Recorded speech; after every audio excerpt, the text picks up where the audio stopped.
Attention, SSS pensioners, pati mga miyembro ha, dalawa na SSS pension, pwede nga bang makuha? Posible ba ito?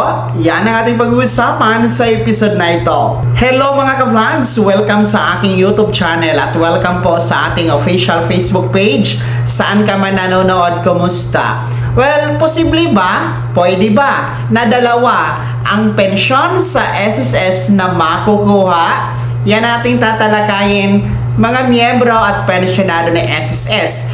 Well, ang pensyon po ay isang benepisyo para sa mga miyembro ng SSS, no? At kabilang nga ito sa 7 na SSS benefits. Well, para nga ba kanino ito at kailan ito makukuha? Well, atin munang sasagutin ang katanungan kung pwede nga bang dalawa ang pensyon na makukuha sa SSS. Ang kasagutan, oo. No? Yes, pwede. Posible po na dalawa ang pensyon na makukuha sa SSS. Well, kailan nga ba ito mangyayari? No? Kapag kasi ang pensyon ni SSS ay makukuha na ng isang miyembro, no, kapag ikaw ay tutungtong na sa 60 years old pataas ang edad at umabot po sa at least 120 months ang contribution, well, pwede ka na kasing mag-apply sa pension benefit.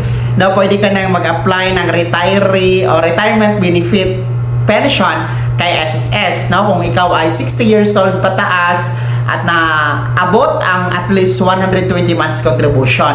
So, meron kang pension kay SSS, pwede itong i-lump sum o yung 18 months advance pension, o di ka naman po, kung ayaw mo ng 18 months advance pension, kung gusto mo ng tuloy-tuloy every month, diretsyo na, pwede po yun. Ikaw nang mamili kasi option lang naman ang lump sum. So, yun, meron kang pensyon. Well, paano nga ba mangyayari na posible ang maging dalawa ang pensyon sa SSS? Kapag ikaw ay nagiging survivor pensioners din po. Well, nangyayari ito sa ating mga pensionado ng SSS o miyembro ng SSS, kung namatay or kung mamatay ang inyong asawa, no, na miyembro or pensionado ng SSS. Kung kayo po ay legal na asawa, ibig sabihin ng legal, kayo ang pinakasalan. Merong dokumento na nagpapatunay na kayo ay kasal, no? So, sa pamamagitan niya ng PSA, marriage certificate, no? Legal kayo na asawa. Well, kayo ang magiging survivor pensioner ng namatay na SSS member or pensioner. Paalala, hindi kwalipikado dito ha, yung mga third party. Gaya ng live-in, common law, no? Or yung mga hindi naman talaga kasado, hindi kasal. So hindi kayo pwedeng mag-claim ng survivor pension for namatay na SSS member or pensioners.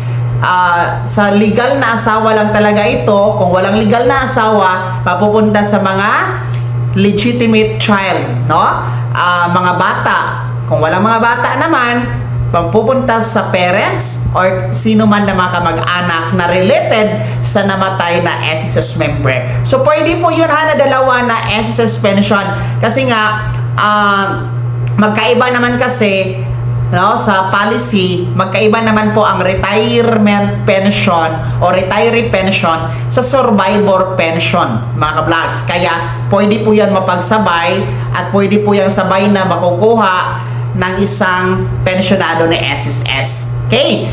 Paano nga ba ito ma-avail? Well, mag-report lamang kayo kay SSS, no? Kung kayo ay namatayan ng asawa, present nyo lamang po ang mga dokumento gaya ng death certificate, birth certificate nyo, marriage certificate, no? Para ma-process ang pagiging survivor pensioner ninyo, no?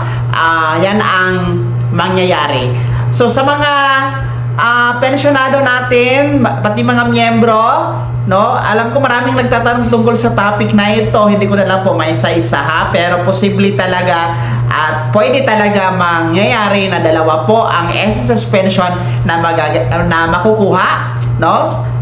Una, kung kayo ay retiree pensioners at pangalawa kung kayo ay survivor pensioners. Kaya naman mga SSS members and pensioners, mga ka-vlogs, ang inyong komento at reaction sa balitang ito.